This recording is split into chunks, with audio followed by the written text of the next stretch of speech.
Okay, so we'll start now and we'll pray while waiting for the others, all right? Some of us won't be here, I understand. So just share my screen.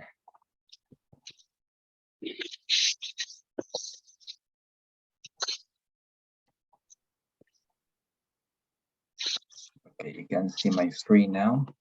Yep. Okay. So we'll have sorry, I'll go back to our previous lesson later on just. So we'll have a listening prayer.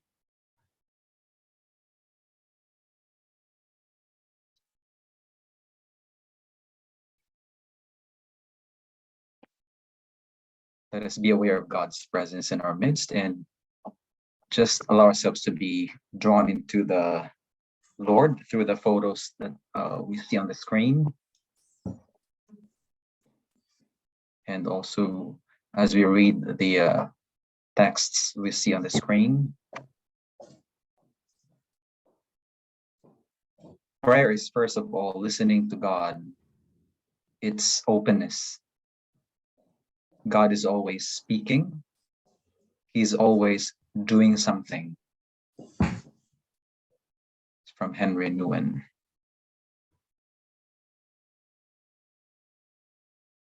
Can I ask some volunteers to read the text?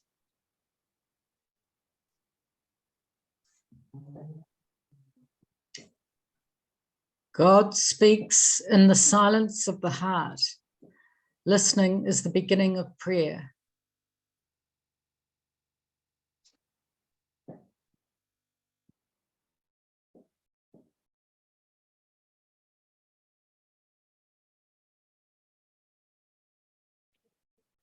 Prayer is listening for the still small voice of God.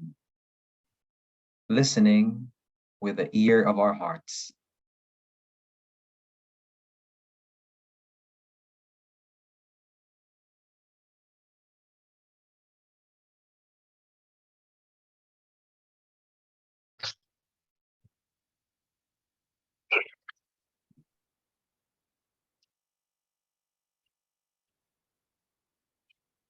When you pray, be sure that you listen also. You have things you want to say to God, but He also has things He wants to say to you.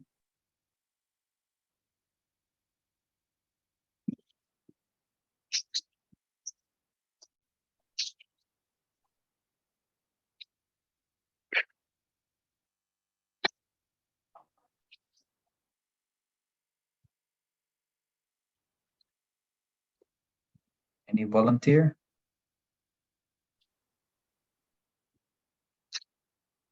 Continuing loving begins with this attentive, sensitive listening.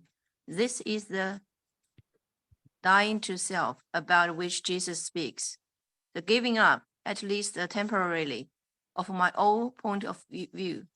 It requires turning aside for the moment from my own perceptions in order to be present in the world of another, to see what the other person sees, to feel what the other person feels. Amen.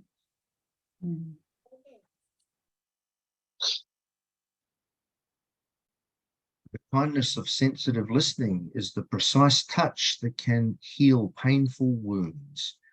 Indeed, it is the only thing that gives any one of us peace. The truth is that our need to be heard and understood is a powerful, relentless hunger. And how spontaneously we love, bless with our whole heart, the one who meets this need with tenderness and care.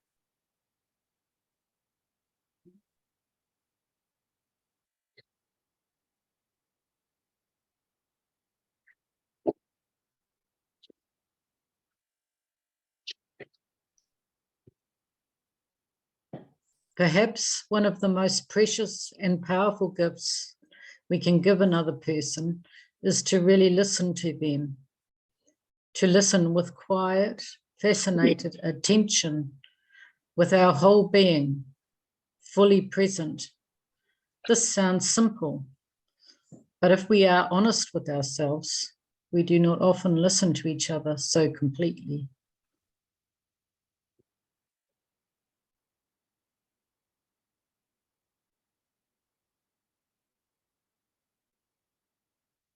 Listening is a creative force. Something quite wonderful occurs when we are listened to fully. We expand, ideas come to life and grow. We remember who we are and whose we are.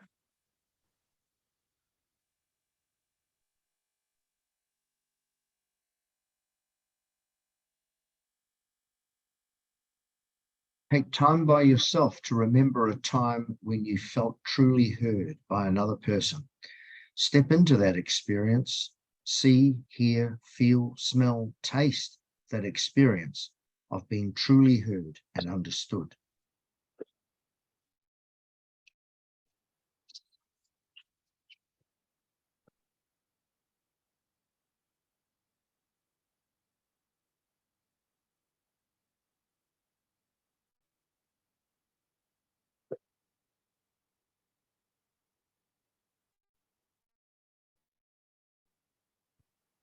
All together. Dear Lord, Lord, In your your word, word, it says says that you says hear that our you hear prayers. our prayers. our prayers. You you care care care deeply deeply for each for one of each us. Each one of us and your creation. You know the number of You know the stars, number You of your know the number stars. of stars. You You count them by name. and you count them by you name. care, You You care, care, you you listen, listen, you love. you you love. love. Lord, Lord, Lord, help help me me listen, listen Help me and listen, communicate communicate effectively effectively with the people with around with me, the around, people around me. especially the especially especially the the patients patients you who have have entrusted in my in care. my In care. my care. midst at I At the I admit times the admit times I that listen well I I don't enough, don't listen well listen and enough. well enough. just want my I heart just want my just and my heart. my way. change. Change my heart. give me a Give me a listening ear. listening ear ear and and care to for care others for for others. that others, exemplifies you. exemplify you. Help me, Help Help me me Me to have to have eyes eyes like like you, O you, Lord, O Lord, O Lord, that that hear, you, even even when when nothing nothing is is spoken. is spoken. Help me, Help me to be a good be a good listener. listener. In listener. In Jesus' Jesus' name I name, pray. I pray. Jesus. Amen. Amen. Amen. Again, good evening, everyone, and welcome back. And this is now your fourth session, isn't it? Mhm. And so we'll continue with listening, and we hopefully finish. But this is a really, I think this is like 4 sessions or 5 sessions in the previous training program. So I tried to make it into 3, but we'll see. Hopefully we can make it. And what I'll do is have a review. So we were on the 6th guidelines for listening, isn't it? And is there any, do you have any questions before we proceed from what we had last week? Were there any questions that you were thinking of last week from last week's session, or do you want to be clarified about? This time it's good to open it up now before we continue. There's some things you need to be clarified.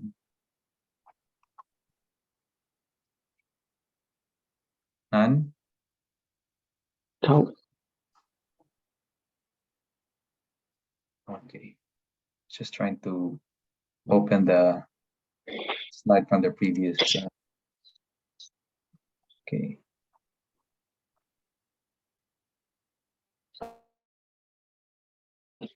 So, would anyone let us know what was the most striking part of last session? What did you kind of like most, or you kind of say, oh, that was a very important lesson I learned? Listening. For me, it was the first kind of steps of active listening, not passive listening, I guess, Oliver. You know, Maggie and I had really good communication, but it was I thought it was a really good lesson, because we were a little bit practical, weren't we, last week? Mhm. And there was a lot of questions, and for me personally, I learned a lot about, you know, actively listening, really. And I can see that that's a large part of chaplaincy, is actively listening. Mm. And it's a skill that we're obviously why we're here to learn, isn't it? And Yeah. I know I've got into some very bad habits of not actively listening, really listening, being quiet while the other person shares, and it allows them to open up a little more, I guess, and that way we learn more. Thanks So for that. I really enjoyed it. Thanks for that, Martin.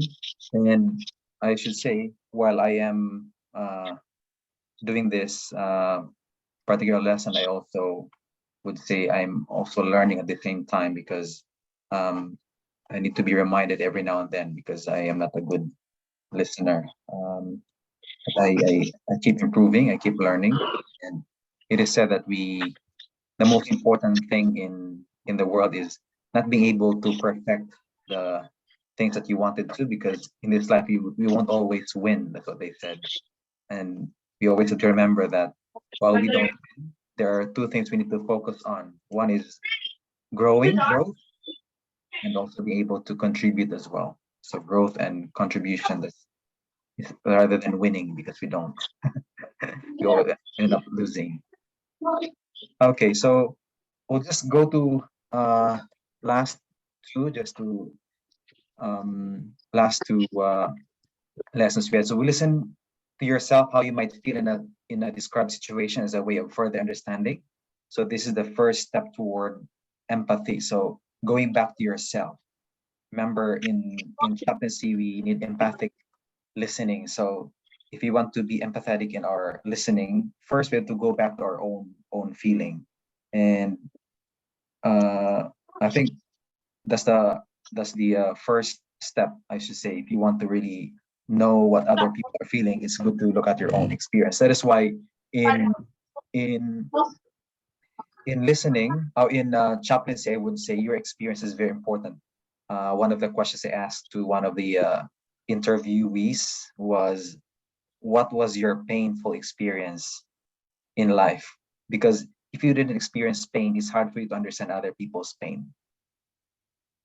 And that's why, again, this one, number 5, is very true. If you have that painful experience, you'll be able to understand by starting from your very own self.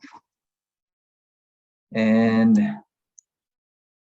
next is, so we discussed some of these feelings. So we were asking, what would you feel in these situations? And then, so there were 18. I think we didn't finish them, but anyway, we will try to answer some of these. So I think we'll just quickly do the second part. So what would you feel if you were in their situation? So you can just tell, what would you feel if you were in number 9, for example. My brother and his wife have just bought a lovely place on the coast as a holiday. Now, when someone tells you that, what will you feel? If you were in their shoes, can we quickly run? Just you don't have to be very precise or accurate, just to kind of arouse your sense of empathy. I would hope they'd invite me and my wife along to have the odd holiday at the cottage. Yeah, that would be, you can, yeah, that's inviting you to feel the same. How about the others?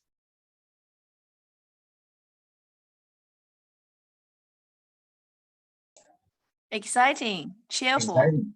Very good. So you feel excited. So when we talk to people, when we start from our, when we feel what they feel, we would say, "Oh, I'd be excited." You must be. I'm excited knowing that you have you have a lovely place for a holiday. Number 10, I've been invited to make an important speech welcoming foreign visitors to our town. So what will you feel if someone tells you that? It can be what you feel or what you feel for the other person. Nervousness.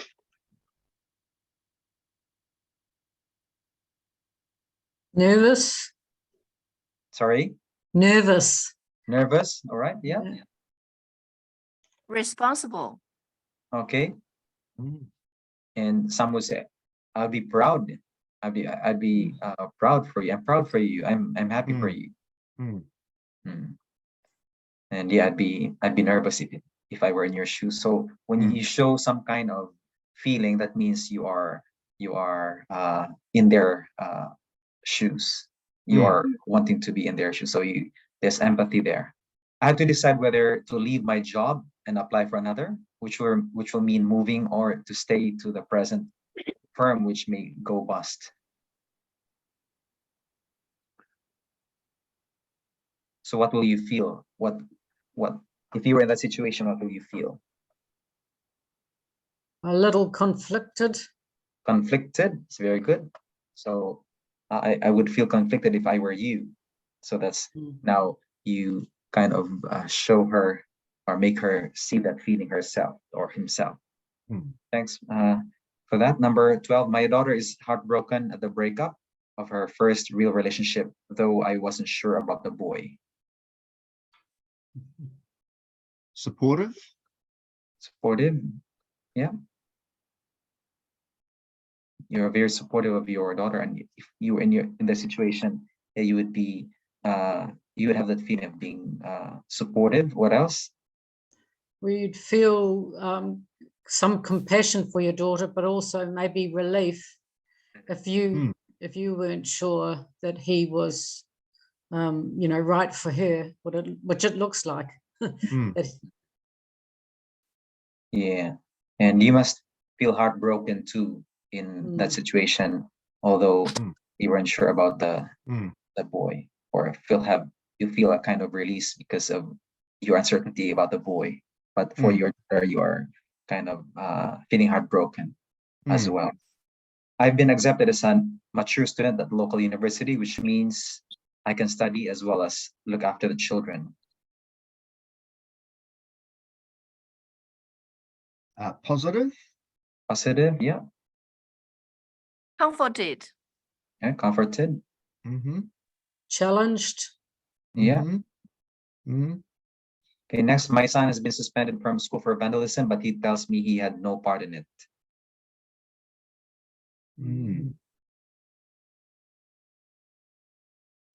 Seeking justice, I guess, and wanting to search for the truth. Yeah, it's very good.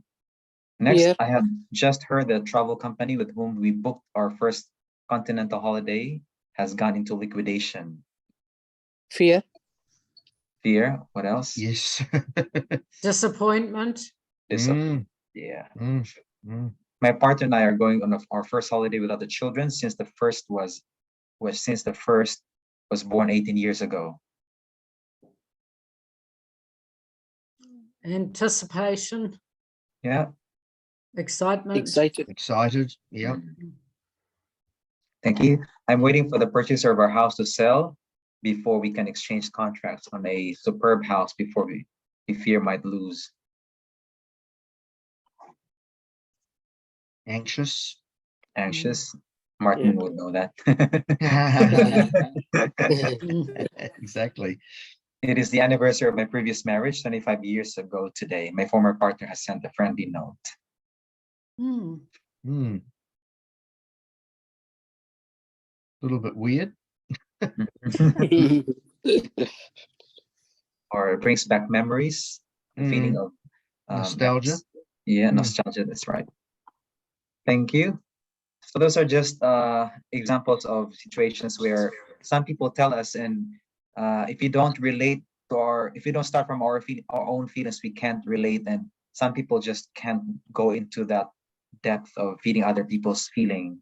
So yeah, and when they're happy, it's good to make them feel that you are kind of happy too. And when you're empathetic, it's easy for you to feel what they feel when you are in that. But for some people, it's just hard. And for example, we had miscarriage, and someone just come into our house on that very day. It was her first day to stay with us, and she didn't say anything. And I wish like she was of the same race as mine, and she's older, and I think we were friends. That's why I allowed, when she told me she wants to stay with us for the next 6 months because she hasn't found a place to stay. I felt like we were close, and then when she came in on that very first night, she didn't say anything, and I feel like she couldn't go into the feeling of something, or she was avoiding something. So I realized there are some people who just can't go into other people's feelings, or maybe because they're afraid, or maybe they haven't had that kind of experience that they can go into some kind of depth of feelings, depth of other people's feelings. So yeah, and in chaplaincy, it's very important that you kind of have that kind of empathy to other people's feelings. So labeling emotions is key. If you can name it, you can tame it. This is personally for you. If you can name your emotion, you can tame that emotion. But for others, if you can name their emotion, you're helping them to tame that emotion, or to be above that emotion. I don't know if you remember Adam and Eve. Adam, he was given the authority to name the creatures. That's giving him authority over the creatures. So when you're able to name over something, that means you have authority over it. Same is with feelings. When you can name it, then you can tame it. You have authority over it. That means you're not a slave of it. And it's actually, it releases people from that feeling. For example, they're so overjoyed, and if you can tell them they're overjoyed, it's hard for them to release that. And once you're able to tell them that they're overjoyed, they can name it. Yeah, I'm overjoyed, and then they're released from that experience. I don't know if you have that kind of, if you have that experience, or you see people so overjoyed, and they're just having difficulty trying to express it over that overjoy. And then once you're able to point it out, now they're released from that, and now they can move on. Same is with other feelings. I remember commenting on Facebook. There were lots of people who commented on someone else's on Facebook. People would tell them how proud they are of their children, or themselves. Now among all the comments, most of the comments is congratulations. It was about her daughter getting a job in a prestigious university, and then everyone says congratulations, and she just said liked. But my comment was, you must be very proud of her, and you're overjoyed. And she made lots of comments through my post. Why? Because I was able to point out that feeling that she has, and that will release her from that feeling, and that will make her move on. So try to tolerate pause. Number 6. Do you have questions, by the way? Okay, we'll proceed to the next. Number 6 is try to tolerate pauses and silences that are a little longer than is usual in conversations. So normally in conversations, we exchange words. We don't let pauses or silences happen. But in your chaplaincy role, it is very important that you are able to tolerate pauses and silences. Don't be afraid. Sometimes it's a very comfortable situation, but actually it's a very powerful moment for the other person you are talking to, especially if you're the visitor to that patient. So for you as a patient as well, if you are able to experience someone else just being quiet on the other side, that also means so much for you. It's a very powerful moment, because that means you're allowed to think, because you're confused, you don't know what you're going through, or you're overwhelmed by your situation, and that moment is allowing you to just pause. And that is a very powerful moment. So avoid asking lots of questions just to break silences. Some people would ask questions just to break silences, but in chaplaincy it's very important you tolerate pauses and silences, and it can be longer, and it's uncomfortable, but it is powerful. So I have lots of experiences, of course, and if I just let the conversation go on by asking questions or making comments or responding straight away to what he or she just said, she wouldn't have been able to tell me more or be released from her situation. Or if I just didn't pause or silence happen, then the person wouldn't have been able to express her emotions. Okay, so it's very important that we're able to do that, because sometimes they just want that moment to think more, to think further. So give the speaker the chance to be more fully heard. So that means, they feel fully heard if you have that pauses. Stimulate the speaker to say something. Okay, so you can make some nods, or you just be there, being quiet. So when you are making pauses, you are allowing them to say more. And if you do that, you're also saying that the speaker is in control rather than listener imposing agenda. So because in a patient to visitor conversation, patient to chaplaincy conversation, you are actually making the speaker to be in control. Why? Because we will learn later on that in the balancing of power, we will know that patients are, of course, disadvantaged, and we are more advantaged because we are healthy. So to give them some kind of power or control, then we have to make the power balanced. We need to give them some kind of control or power. So in this case, we are empowering them when we try to tolerate pauses and silences. That means you're not controlling, you're not imposing your own agenda, but you are there to listen to the patient. You are there to help. You are there to be a meaningful presence to the person. So you may ask, has the speaker finished? So that's also because sometimes we don't know if they're finished. So it's good to just have that silence. So just take a break. Okay. Sometimes they're just taking a break because they've been tired from telling you a lot of things, and it was so emotional. So give them the time to break, and they're taking stock. So they're careful thinking, did I say the right thing, or should I say this? Is it the right time to tell him or her, to tell the chaplain, or and looking for the right words. So they may be looking for the right words. So just give them time to think, because they may be looking for the right words, or they are summoning up courage to continue, because it takes courage to tell you their story. So again, giving them that pauses or silences will give them that those moments. And if you have finished and the speaker says nothing, watch the speaker's reaction. Okay. Check if they understand. Are they reflecting on your words? Are there a sense of anxiety? So again, you can do that through your pauses and silences.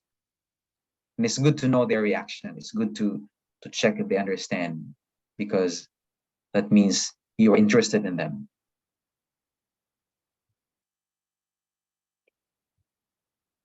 And then number 7. Oh, do you have questions, by the way? Do you have questions?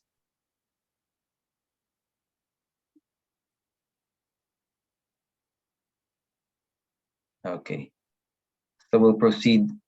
What do you see on the screen? Do you see the full screen or not? Yeah. Okay. So number 7 is create a comfortable and relaxed setting. So this is so that you can give attention to each other. Keep calm even when you don't feel calm. So we are supposed to be the non-anxious presence to the other person. So why? Because we are supposed to give them the help that we want. We are there to bring them peace and calmness.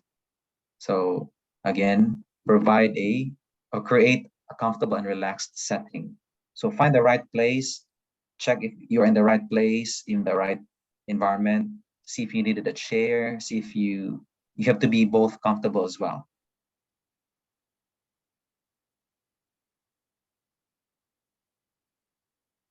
Okay, next.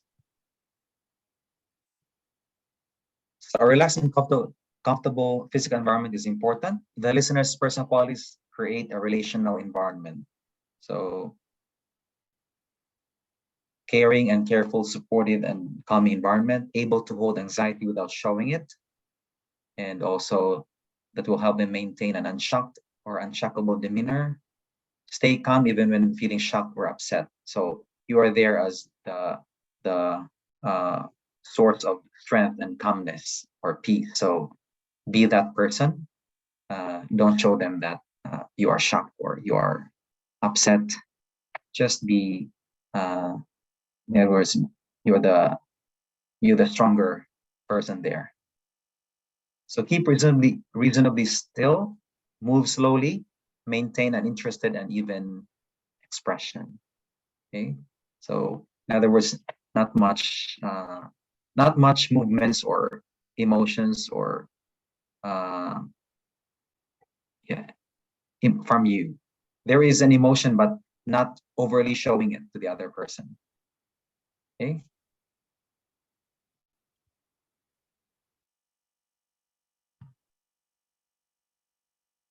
Okay. So those are the seven guidelines for listening. I just want to. I think this one is in your notes, so I'll leave that to you for you to read. Okay. Now we'll proceed to the next slide, which is the guidelines for just a moment. Okay, if you have questions, I'm free to entertain your questions now while waiting for while changing screens or slides, I mean. No questions, thank you. Okay, so guidelines for responding. Responding is still part of listening. It's just a continuum. We can't dichotomize these two. We can't put them apart. So responding is still part of listening, but there's a separate guidelines, and it's good for us to know these. So okay. So we'll dive into the guidelines for responding. So number 1, as you may see in your notes, use words carefully. Okay. So be accurate. Words are very important. We know that. while it's only 7%. You know, it's the only 7% of the communication or message that you want to convey to the other person. That's why it's very important. So, and we have to be careful with words. Now, I'm very bad with use of words, not because of language barrier, but maybe it's part of your weakness, and I'm trying myself to carefully use words. So yeah, be accurate as possible in describing feelings and ideas that you perceive. Okay. So because in responding, we are describing feelings, feelings and ideas that we perceive. So we don't just say you're depressed or you're angry, that's it. But you have to be very specific about what form of feeling, what form of depression, what form of anger it was. So be very specific and be accurate in our description. So now, having listened for unspoken underlying feelings and thoughts, which is, as we say, 70%, well, no, was it 93%? Of course, we have that urge to respond. Yeah, we want to respond already. And going back to that, labeling emotions is the key, so you can name it. So again, when in listening, it's good for us to really be able to name the feeling of the other person or the emotion of the other person, because that will help the other person be released from that feeling. And because it's a big help, we have to be careful, we have to be accurate on our description, and we have to really reflect on the kind of feeling that was unspoken, because they don't, as we said, it's 97%, so they don't say it. What they tell you is 7%, but the unspoken ones are the ones we try to reflect on them, okay? And reflect the shade of the unspoken feeling, that the higher power, that if you're able to accurately reflect that shade of feeling, again, there's a particular shade of feeling that we need to tell them. The moment we are able to do that, there's a higher chance of it being owned and perhaps further explored. Because sometimes when we tell the other patient or the other person that this is what you feel, if it's not accurate, they will not accept it. They will say no, and they will further deny their feelings. And that will not be a good encounter. If they deny and then they don't want to own it. But if you're able to pinpoint the right feeling, they can be very, they'll be shocked or struck, and they will, that will strike their emotion, and some people will cry. And they will help, they will also, and also perhaps further, the more accurately you can reflect the shade of the unspoken feeling, the higher the chance of it being owned and perhaps further explored. And they want you to go deeper into their feeling. They will trust you now to go deeper into their feelings or situation. And how you can actually be accurate, of course, you make some research, not during your conversation, of course, but on your own free time. Use the internet or thesaurus to draw up some graduated lists of common feelings. So like angry, there are other shades of anger. Depressed, there are many shades of being depressed. Okay, so some people are very good with that. Overstating the feeling could lead to a rejection of the feeling. So I remember I told someone, you're suffering the pain. The patient said, I'm in pain, but I'm not suffering. I'm okay, I can bear it. It was rejection of the feeling because I didn't use the right word. Okay, I could just have said you are in intense pain. I say, yeah, exactly.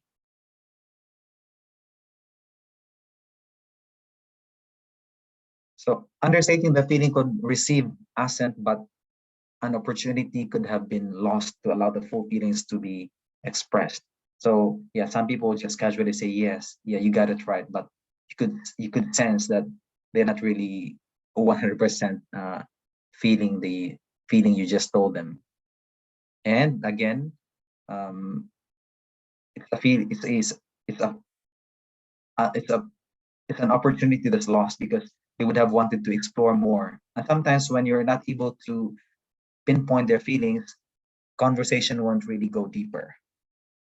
And the key here, I should say, is you must be brave.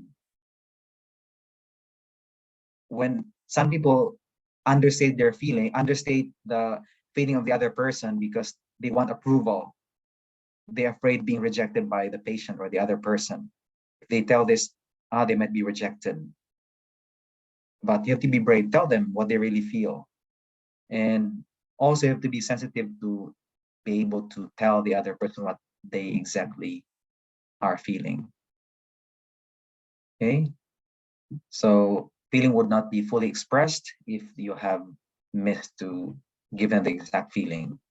I remember someone told me, you must be this was when my brother died, our youngest brother. So this was 8 years ago. Then someone told me, you must be devastated. When he told me that, I cried instantly, and I could not hide my emotion anymore. Why? Because he hit the actual feeling I was feeling inside. So the person who told me was brave enough to tell me that feeling. He didn't mince words, because that's what I exactly felt. And when he told me that, I felt like he understood me. I felt like he felt what I'm feeling, and that's what our patients need. That's what we need. So again, we hear the facts, we reflect the feelings. So responding is about that. We hear the facts, then we reflect to the other person their feeling. Okay. Now let's have an activity, remembering the feelings you know from the list of feelings. Okay. So what I'll do is I'll give one feeling, and then you tell me each one of you will be called and to tell me what the related feelings are for this particular feeling. Okay. So it will just be up to 3. So I'll randomly call you. Okay. Shall we start now? Okay. I would say joy, or overjoyed, or just joy. Feeling of joy. Let's have Maggie. Happy. Rejoice. Okay. Rufus, thank you. Do you want us to give you the incident or just the related feeling for joy? joy is also excited? Excited, yep. Patsy? Elation. Elation. Thank you. How about angry or anger? Martin?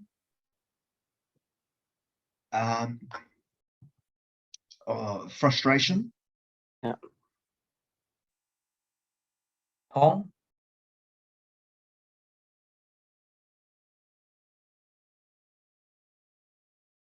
Sorry, Oliver. I'm trying to handle my daughter. Just keep locking the door.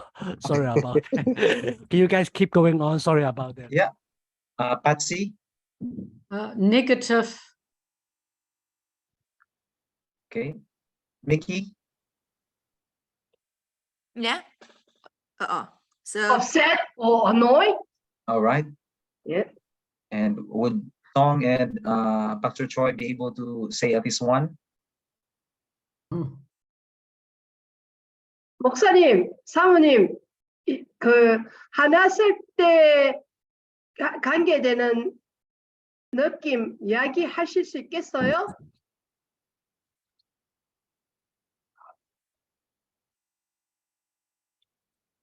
It's okay, Mickey. Yeah. Okay. Sad. What's the word? Say again. Sad. Sad. Bad. Okay. Rufus? Sad is upset or Patsy, overwhelmed. Depressed, Maggie, Martin. Respondent. Okay, thank you. So just continue familiarizing those feelings, and they will be of great help when you talk to patients, because it's about really reflecting on what other people feel, and once you master those feelings, it will be easier for you to talk to patients. You don't have to know so many things in chaplaincy. You don't have to be very expert in many subjects of conversation. What's important in chaplaincy is expertise in identifying the feelings of what the other person is telling you. So the following statements are made by this statement is made by a hospital patient, which we used last time. This time you're going to use your own, try to come up with a response, okay? So we'll start with this one. I've been trying to get someone for hours. What a lousy place. I could have died. No one seems to bother with me. So now we have this thing. Last time we have identified the content and the feelings, and this time our task is to create or make a response. So last time we learned that the content is the patient has waited very long. So that's a content. The patient feels that the place is provides inefficient service. She was in danger, and that nobody cares. And what was she feeling? Frustration. Okay, so she was not stating it, but again, Rufus said she was frustrated. What else? she was feeling, lost, alone. Right, yeah. What else? Not valued. Not valued. All right. And which is related to what other feeling? Anger. And there's anger and feeling Rejected. rejected or neglected. Yes. Yeah. So what will you tell her or him as your response? This time again, our response should include feeling, reflecting to the other person what he or she feels. Support her. Now, what will you say? This time when you talk to her, identify what she feels. Tell her what she's feeling. I understand your frustration. I'll do my best to get a nurse or doctor that to come and attend to you if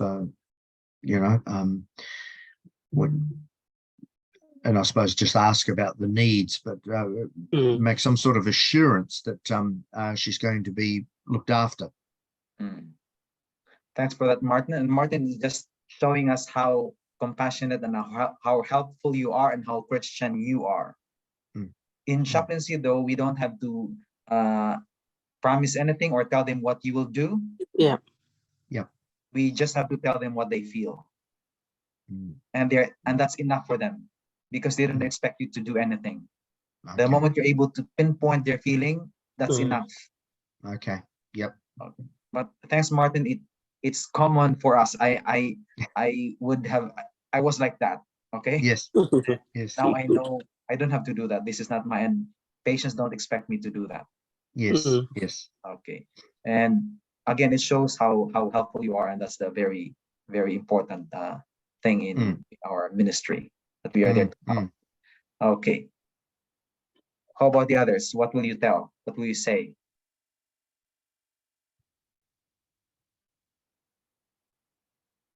I've been trying to get someone for hours. What a lousy place. I could have died. I understand. I see your frustration and fear of being left for all that time. Okay, thank you, Patsy. Yep, you got it. Martin got it the second part was, as I mentioned, was not, but the first part was the very point of this guideline. And you got it, Passy. How about the others? How will you respond to this person telling you these words?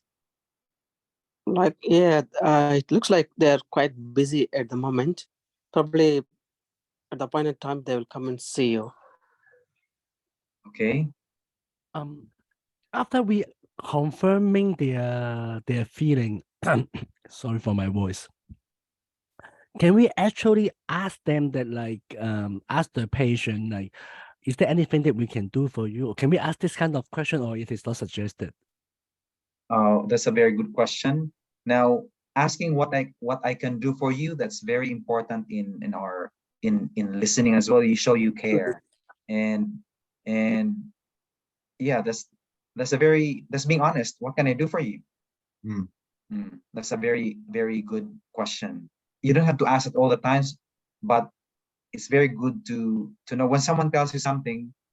And so, for example, they rang you, or what you went to the what do you call this, to the ward clerk, and the ward clerk says, you visit this patient, she's very upset, and then you went there and this is what she told you. Then Hong said, I'm gonna validate her feelings. After that, I'm gonna ask, what do you think I can do for you? It's good to ask that. Okay. Because sometimes what the reason that why I ask is, like, I mean, I don't know, for some people, if they keep telling you their feeling or how they feel or how what's the content, if you just keep nodding, then some people may find that it's not that useful. Oh, yeah, so maybe even say, like, I mean, like, can I get you a glass of water? Maybe it's a very good start. That's what I guess. I don't know whether it's true or not. Yeah. It's good to ask questions, especially if they keep repeating the what their line, and it seems like my validation of their feeling was not enough, because actually they're trying to tell you to do something, and that means, what can I do for you? So once you ask that question, that means you heard what they wanted to say. But in this statement, they're actually wanting you to hear their feelings. And if it keeps repeating, that's when you now ask, what can I do for you? Okay. So this time you let them express how I would attack the situation. I would listen, look at them and say, you felt neglected, are you? And you're frustrated with the services in this hospital. And they will tell you, yeah. And they will tell you a long story where how they like had a patient who was so frustrated because he said, I've been helping all the stroke patients all my life. I had a daughter who had stroke, and now that I'm having stroke, no one is helping me. So I listened and validated her feelings, and she told me all her story about being a helper to stroke patients. Now she didn't ask me to do anything. I just listened, and we had a long conversation. And after that, she was pleased, and now she's ready to eat, because she didn't want to eat the food that they gave her. She felt disgusted. They're so lazy. They're not helpful. Blah blah blah. And then after I listened to her story, that's when I realized. That's when she felt calm. She calmed down, and now she's ready to receive their help. But again, don't forget asking questions. What I can do for you? That's a very good question. What if they like a kind of complain? Is it like that? Are they complaining about the service or not happy with the service? It will appear that they're complaining about the service, but actually, the longer you are exposed to these people, the longer, the more you know that they're actually not complaining about the service. They're complaining about their situation. They're helpless. Yeah. So it's not about the service. It's about they're feeling helpless, and they want to express that by being but by whining about everything. They complain about everything, but actually deep within they have problems, and it's too much for them to have another lousy service in front of them. But in front of them, sometimes they're helpless, or maybe they're lousy they feel lousy themselves, or they're just overwhelmed by their situation. So the moment you are able to tell them that you're overwhelmed with what happened, you are neglected, you felt neglected, I would understand how you feel. Then they calm down, and now someone heard, someone understood me. And then they start to calm down. Again, don't be, we always be tempted with the content. Oh, this is the content, but go beyond the content, because there are underlying feelings that need to be heard, need to be expressed, and we need to validate it. The moment we validate it, that's when the content is no longer important. And you will wonder, yeah, it's true. And you'll come to experience that even with your own family or your own like, for example, my son, for example, complaining about so many things, and then, are you angry about your brother? Yeah, I'm very angry. Okay, now I understand. And he would tell me the reasons why he was angry, and after that, he's okay, and now he can forgive. All the details are no longer important. All the content of his anger, everything, it's gone. Now he's ready to forgive. Why? Because someone heard his or her feelings, or his feelings. You can practice this with other people, and they will benefit from it. And I would feel the same if someone hears me. I would feel happy when someone understands what I'm feeling. Okay, next is number 2. The following statement is made by a young woman whose partner has just died in hospital following a suicide attempt. So she said, I should have come home earlier. This would not have happened if I had been there. I've never been any good for him. So what's the content? We learned that, she should have, so that means she was late before it happened. Okay. And she wasn't there when it happened. And now she feels useless. Regret. Yeah, so feeling guilt, helpless. What else? Self-pity. Self-pity. Yeah. What else? Angry at herself. Angry at herself. Okay. And he can forgive her. She can forgive herself. Yeah. Then what will you say now to this young woman? Again, in responding, we are not to help, provide any specific practical help, but rather we validate the feelings. We tell them we understand. We confirm their feelings, and that's a big help for them. They will be released from that feeling. So we always bear that in mind. So it's not about the content. The content is only secondary. The feelings is actually primary. And once you point it out, they will be released from that feeling. Okay, what will you tell her? Yeah, I can understand your feeling, what you're going through. And yeah, it's very hard situation for you to What's bear. the feeling? That's the sad. We mentioned about being angry to herself, and what else did you use those words?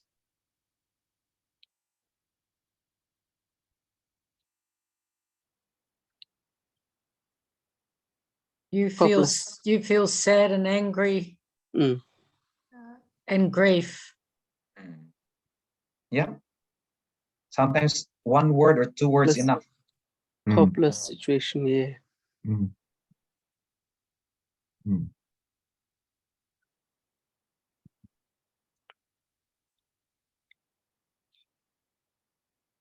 Is it kind Yeah. of hopelessness?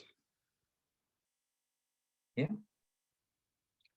It was a hopeless, you felt hopeless about Yeah. it. Mm. Mm. You feel now that you can hardly forgive yourself. Mm. Mm. Mm. Mm. Or say, You Oh. feel guilty and sorrowful. Mm. very good. You feel guilty and sorrowful, young woman, or Maddie, for example. You feel guilty and sorrowful, Maddie. Mm. I could sense that you're feeling guilty and sorrowful. Mm. Some would say you have so much love for him. Mm. Mm. Mm. Yeah.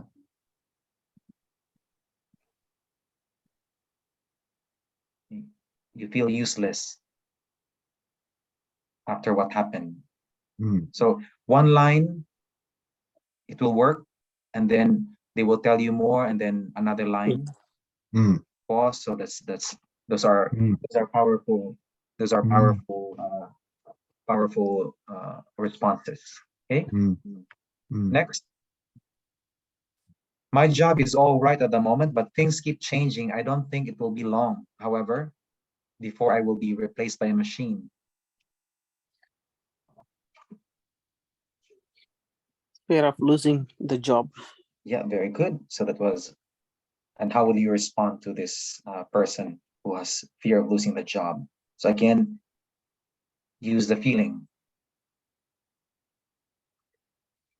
You must be so frustrated.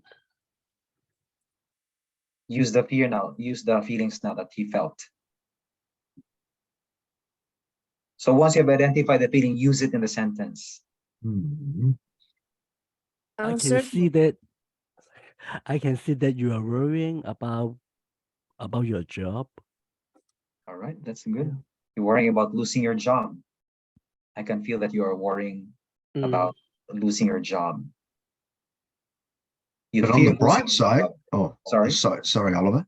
Yeah. But on the bright side, things are okay at the moment.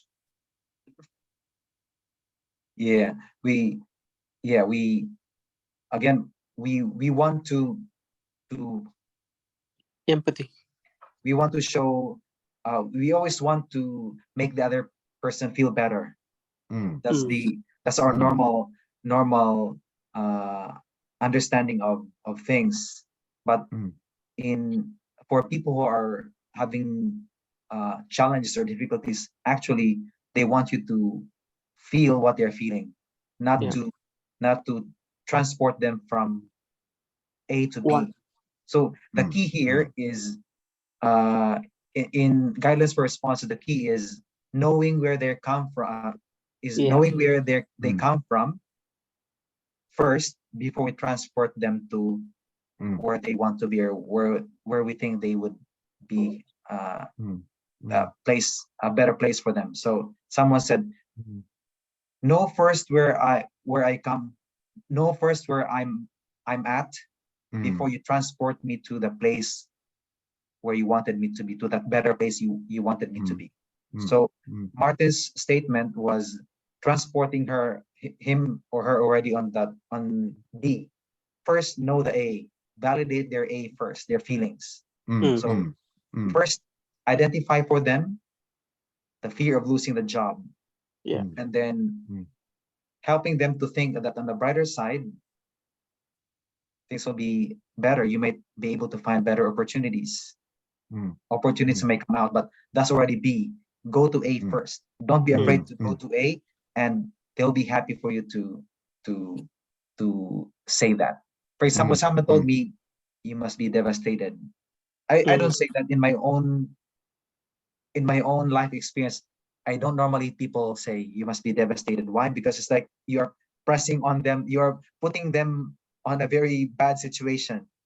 You're like, I'm already depressed and you're making me more depressed. But no, it didn't appear to me like that.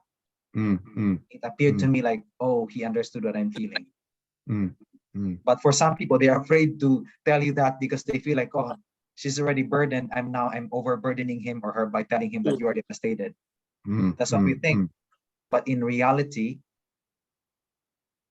when I received that, it was the opposite. I felt so released from that feeling.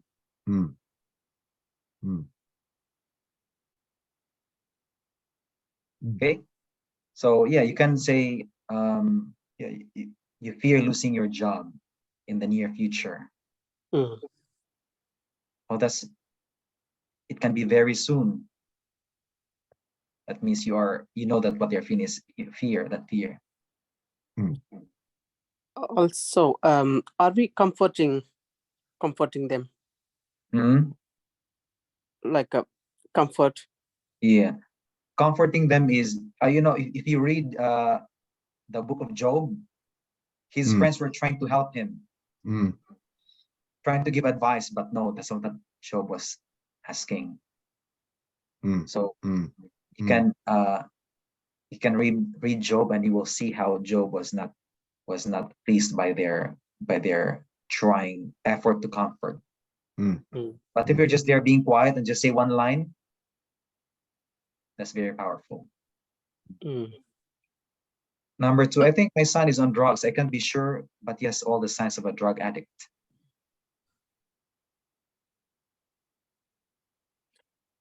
Signs of drug.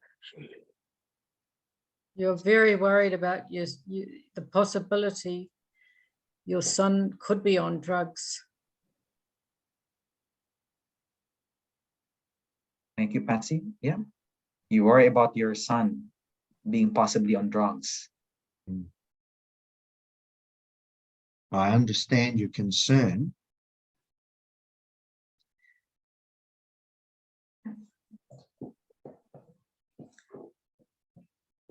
Deeper than that, Martin, they will just, that's the feeling, that's, you understand their feeling, but concern is a bit lighter. Be more. You must be so devastated by this. That can be, what do you think? What's the opinion of the other people, of others, when you say you're devastated by this? Maybe something in between mine and yeah, in between. Rufus. Between Rufus. Because it's only in sorry, Patsy. I was just going to say, well, you haven't got the evidence that he's on it. You just fear that he might be on it. So if he was on it, I'm sure you would be devastated. But yeah, in the between. I can understand you'd be very worried about that. Yeah. But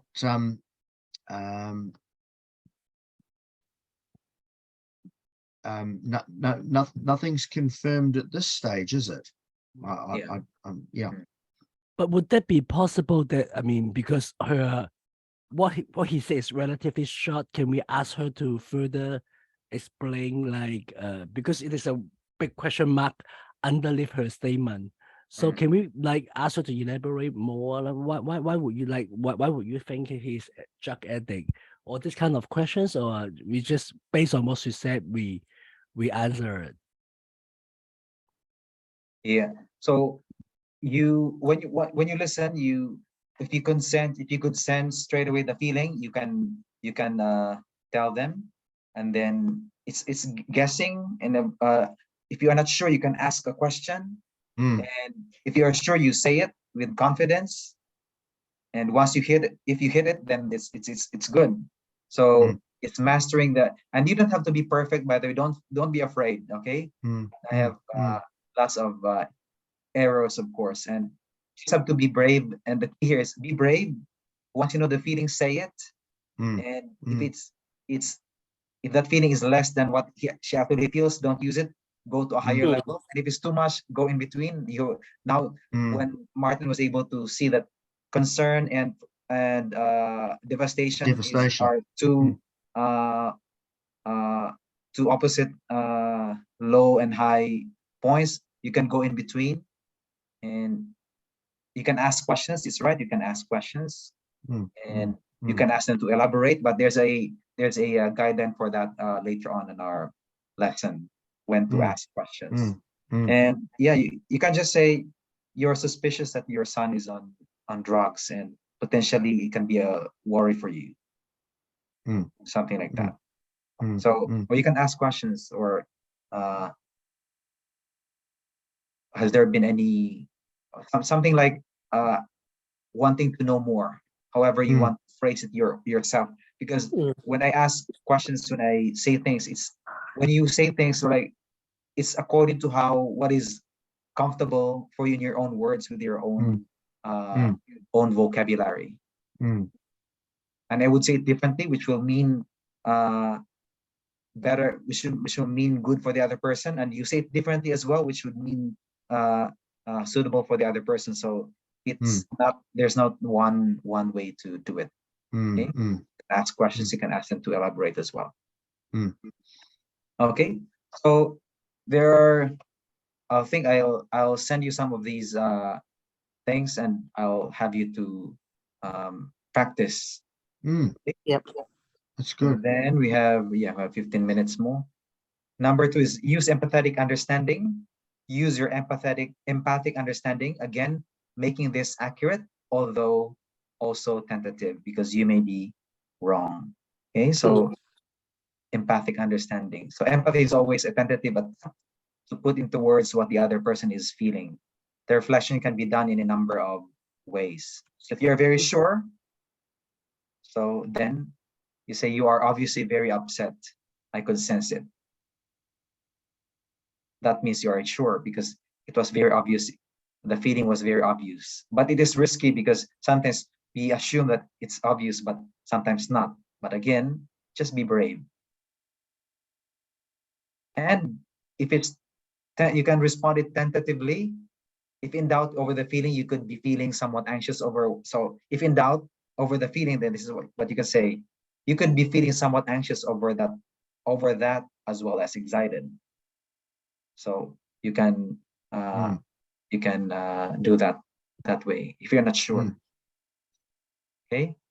Again, this is like a response to Hong's question as well. You're not sure, then you can say, you can make them choose the feeling. Phrased so as to enable disagreement if wrong. So to make them feel that if you are wrong, then they can disagree and they can tell you what they actually feel. So you seem to be calm, but I'm wondering whether you might also be feeling quite bitter or bitter. Okay, so that means you're giving them an opportunity to disagree with you if you are wrong. Yeah. I could sense that you're calm, but yeah, you could be feeling quite bitter. I could sense that you are calm, but I'm wondering if you may be feeling very, very very sad or very anxious about the situation. Wondering is a good word, Oliver, isn't it? True. So use words such as you seem, I'm wondering, perhaps, I'm not sure, but I guess you are blah blah blah. Maybe you are. So this is when you are not sure, okay, about their feeling. Okay. So writing empathic responses. So this one, again, you can either be sure, tentative, or you can ask them a question. So in a very assured manner, the patient says, it's okay for you do-gooders, but I reckon you grab what you can in this life. How would you respond to that?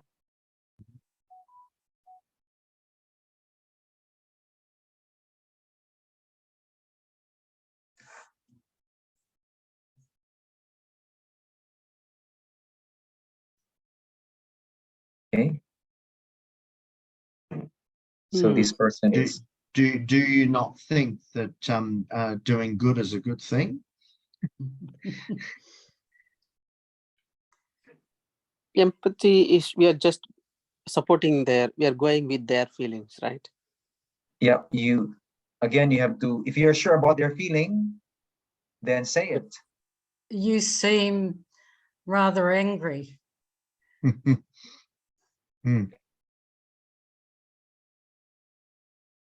What else?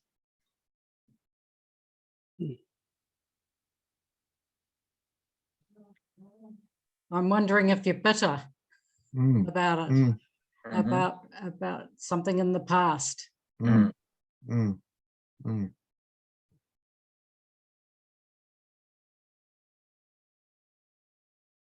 What else? Are we talking about uncertainty here? No, this one he's in a very assured manner. He's telling you, I'm okay for you. I'm okay for you do gooders, but I reckon you have to grab what you can in this life. So yeah, for people who do good, yeah, it's okay for him, but for him, Mm. yeah, you have to grab what you can in this life.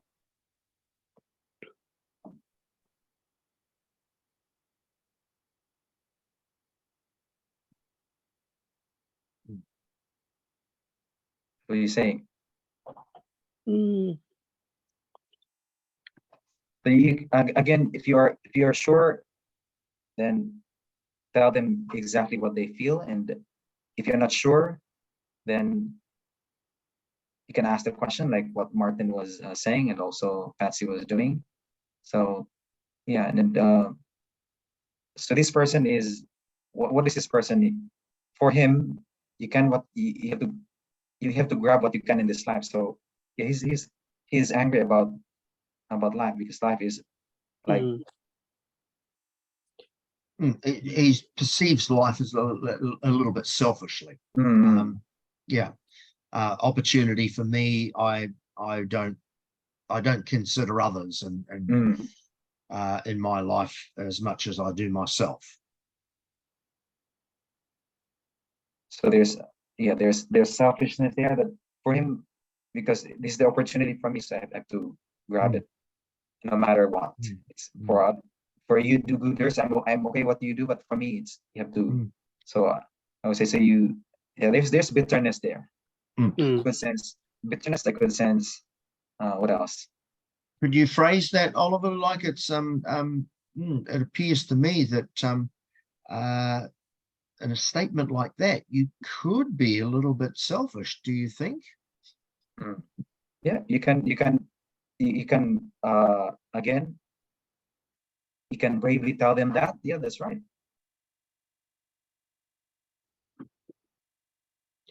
Because I'm not sure that whether sorry, you go, Rufus. No, actually, what I want to say is she has done some goodness in the past. Also, she's a bit upset about what she can get in this life. So can it be upset about doing goodness in the future? No, for him, it's okay for you do gooders. That means for people who do good, he's okay for what they do. Yeah, you do what you do, but for me, I think life is about getting what you can in this life. So Yeah. he must have done something that is, of course, not morally good, but he has to do it because you have to grab what you can in this life. It's like being defensive or being just being practical. So again, what Martin was saying, that could be a little bit selfish, don't you think? I feel in that situation, I'm assuming he's a patient, so he's vulnerable, and I don't feel personally that it would be good to, because to me that's selfish. Sounds like it's not a feeling, it's more like a judgment to me. Yeah, that's what I thought. So yeah. I would be saying, trying to kind of, because he's angry because he doesn't want to be a patient, and and he says it's okay for us or whoever the do-gooders where they're healthy, and yeah. So anyway, that's what I would feel. I understand Patsy's concern, because the word selfish can be judgment. Judgmental. Yeah. Would Mm. understand where Martin is coming from, because he mentioned about do-gooders. It means he recognizes his selfishness. Mhm. So once you're able to find it out, oh yeah. But again, it's how you say it and how the kind of rapport you have with a patient. Mm. Can we say to the, if this statement is from the patient, can we say back to the patient, say, I can feel your struggle in your life, and you might feel confusing or somehow lost. It's about kind of confusing and lost feeling in the life. Yeah. Struggled feeling. Struggle. That's mean everyone he might want to do gooder things, but actually he's just not be able to do that. He feel frustrated and struggled, and then become defensive to himself, to others. Okay. Now, Maggie was pointing out that very feeling which will show empathy to the person. When, but you can say it in a one line, you must have gone through a lot of struggle In your life. in Yes. your life. Mm. And that will make you reflect, yeah. And that's why I'm like this. That's why I look at things like this. Life must be hard for you. Yeah. Trouble. As you say that, that's showing empathy, yeah. Because I was born to, I lost my parents when I was only 2 years old. Yeah. Things like they will tell you, I lost my wife, I lost all these losses, and they will come to realize, yeah, and that's why I grab whatever I can. Yep. Okay. So Yep. that's a very challenging task to respond. But again, we go through what did they go, so like we go back to our own feeling and see what are they actually telling us, what's the feeling behind it. And yeah, so I think I'll send you the rest for kind of practice. So we'll just read through. I haven't told my wife yet. The doctors came to see me. I'm going to need surgery in my leg. I might lost it. I might lose it. So there is, so if you go to his or her feeling, the feeling is definite. But there's, you're sure about the fear, aren't you? Yeah. And you don't want to tell your wife it's that bad. Yeah. You're afraid to tell your wife such devastating news.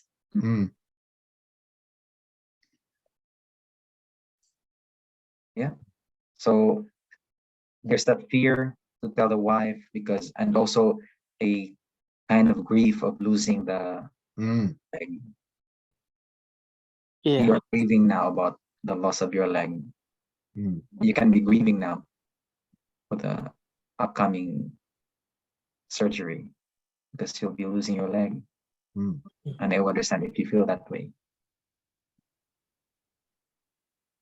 But yeah, so again, going to that feeling, so there's a feeling of grief here, fear, because how it will be like once you only have one leg or you lose a leg.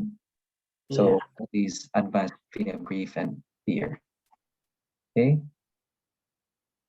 Okay, so we have 5 minutes. Keep questions to a minimum unless you need precise information. So if you need precise information, you can ask closed-ended questions, closed questions. Again, use it sparingly, if at all, in pastoral encounters. So pastoral, when we say pastoral, you are caring for the person, leading the person to the right path, to the path of, for us Christians. But pastoral encounters, you're a pastor, you are the leader. You're leading the person to the right way of thinking or to a better place. So in other words, we are the pastoral carer.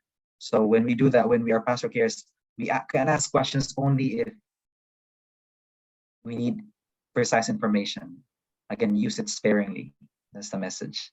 So we can ask questions. What was the name of the doctor? If like he keeps mentioning about this doctor, or happy about this doctor, unhappy about this doctor, what was the name of the doctor? Because if you really need that information, you might be wanting to talk to that doctor later on to help the person. How long has this been going on? And these questions elicit precise and factual response. And the reason why we don't ask so much questions, because they'll actually feel like you are a psychologist, or you are one of the social workers, or you are not a chaplain. But when you're a chaplain, you are not concerned about those details. And they feel like you don't trust them. Is that thing. And unless you want to open up an area, so if you want to open up this area of concern, then you can ask that question. Would you like to tell me more about that? About the encounter with your daughter or your son, or this bad encounter with your daughter or your son, or this. So the speaker is invited to elaborate on what has been said. So again, not the best way to open up an area in pastoral encounter, because we can ask questions. We can just say a word and they will tell you. You don't have to ask it. In pastoral encounter, we don't normally ask that question. But if we needed to, because the person is not wanting to open it up, you can ask that. Some people are adamant on. Someone wants me to talk to her dad, and then the dad doesn't want to open that part of his life. And once I get a clue about that thing that the daughter was telling me, then I ask the question. If the patient is adamant about not opening up, but if you think opening up will help the person because the daughter has told you, then that may be a good chance to ask that question. Okay. So we'll just finish this part, last one. Unless you wish to prompt. So if you wish to prompt, then you can use rhetorical questions. So when the patient says, "I get very depressed sometimes at work," so you say, "Depressed? What do you mean by that?" Oh, say, "Very depressed? Sometimes." You can just say the word "at work." So you can ask rhetorical questions. So they may respond or not, but just letting them make them be aware of that statement, of that part of the. So you want to prompt them. You get very depressed sometimes at work, or the whole statement, or just one part of it. Okay. But avoid at all costs questions beginning with why. And why? Because it implies doubting about their intentions, or it means distrust or not believing them when you ask the word question with. And lastly, observe nonverbal cues and respond appropriately. So again, what's upsetting you? Instead of asking that, you say, you appear to be upset. You seem to be troubled. So there are ways of telling them what you wanted to say. So instead of why, say, "I find myself feeling angry as you speak about that." So even without asking, the moment you say that word or that statement, showing empathy, they will actually expound themselves. You don't have to ask. Okay. Okay. I'll just email you some of the things that I wanted that's good for you to practice. And we'll finish this next week, the listening and responding. And then if you have questions, of course, you ask them next week. So it'll be good for us to start with your questions. Okay, thank you for your time, and have a good evening. Thank you. Thanks very much. Yeah, thank you, Oliver. It's really good. Good session. Thank you, everyone. Thank you. Bye. Thank you. Thanks. Good night. Have a good week. God bless. Bye. I might not be able to. Oh yeah. Bye. Hopefully I'll be there next week. Night night. Bye.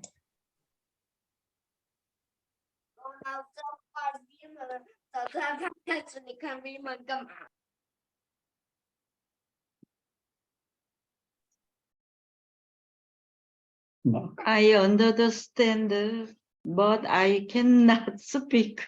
It's No. okay. Thank you for letting us know. And Thank Nikki, you. have you tried getting the recording? Ask me. Mickey, Maggie, I put your name for email address for the recording, so you should be able to watch the recording for lesson 2. Oh, yes. I'll just sign the consent form for you today. Yeah, Okay. Yeah, I got And- that. Thank you. and the recording for session 2, you can watch it already. And Oh, Nikki, yeah. All right. That's good. Thank you so much. Thank you. See you next Mountain week. and Joy and Song. Yeah. Good night.